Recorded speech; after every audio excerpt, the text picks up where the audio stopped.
Bismillahirrahmanirrahim. Puji-puji Tuhan, puji-puji ilahi atas nama cinta dan kasih sayang. Assalamualaikum warahmatullahi wabarakatuh.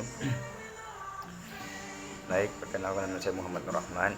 Ingin memaparkan sedikit tentang makalah saya, yaitu demokrasi menurut pendidikan Islam, HAM menurut pendidikan Islam, korupsi menurut pendidikan Islam. Baik, yang pertama demokrasi menurut pendidikan Islam. Jika kita cek menurut sejarah, demokrasi sebenarnya berasal daripada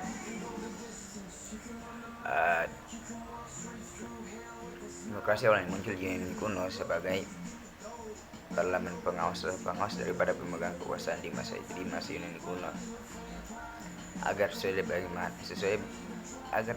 bagaimana pemerintahan itu berjalan sesuai dengan keadilan sosial yang ada pada masa itu, sehingga demokrasi ini muncul sebagai pengawas daripada pemegang kekuasaan dan kekuasaan itu sendiri.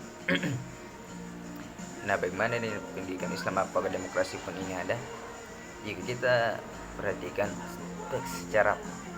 teks demokrasi dalam Islam itu tidak ada. Yang ada dalam Islam itu adalah musyawarah mufakat, dan ini mirip dengan ada di demokrasi ini, yaitu ada semacam diskusi diskusi untuk mencapai suatu tujuan. Hasil kesepakatan pun ada sama musyawarah mufakat. Bedanya dalam pendidikan Islam, musyawarah mufakat ini ialah harus sesuai dengan Al-Quran dan Sunnah, sedangkan dalam demokrasi dia tidak mesti sesuai dengan Al-Quran dan Sunnah. Itu perbedaannya. Jadi kalau secara tekstual, demokrasi tidak ada dalam Islam. Baik, kita lanjut kepada yang kedua, yaitu hak asasi manusia menurut pendidikan Islam atau HAM. Bisa kita pahami hak asasi adalah suatu kebebasan yang melekat pada diri manusia yang tidak bisa dirampas oleh apapun sejak manusia itu lahir, atau bisa dikatakan HAM adalah fitrah manusia. Bagaimana dalam pendidikan Islam? Dalam pendidikan Islam, HAM itu ini bisa saya katakan ada. HAM itu kemungkinannya ada, sebab HAM kalau kita misalnya cek la ikraha fid-din, dia ada paksaan dalam agama misalnya, itu satu ayat yang berkaitan dengan HAM.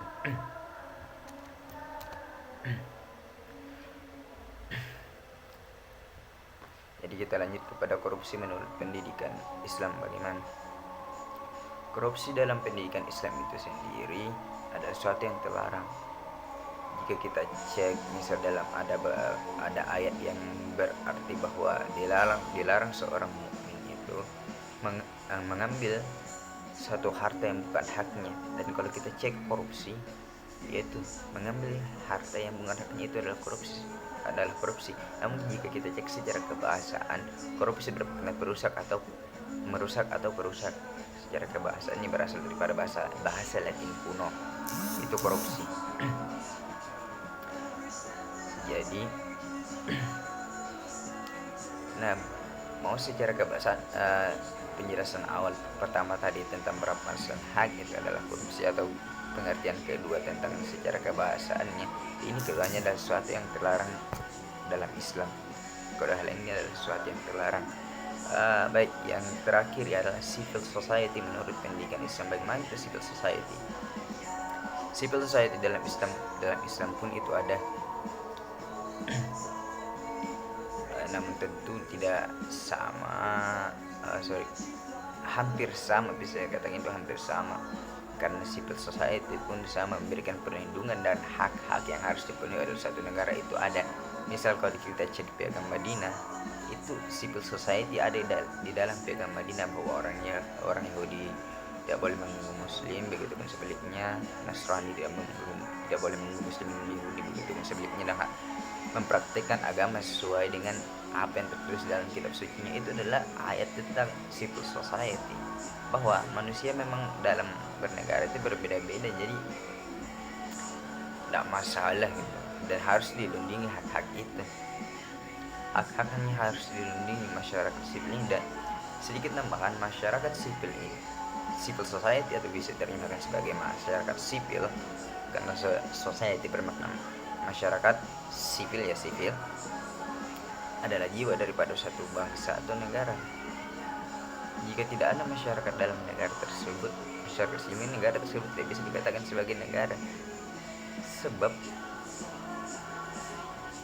kunci daripada suatu negara, jika ada masyarakat di dalamnya, sehingga baru bisa dikatakan sebagai negara. Jika di dalamnya tidak ada masyarakat, maka tidak bisa dikatakan sebagai negara. Bagi mungkin itu sedikit menyampaikan daripada saya. Bila itu tidak. Assalamualaikum warahmatullahi wabarakatuh.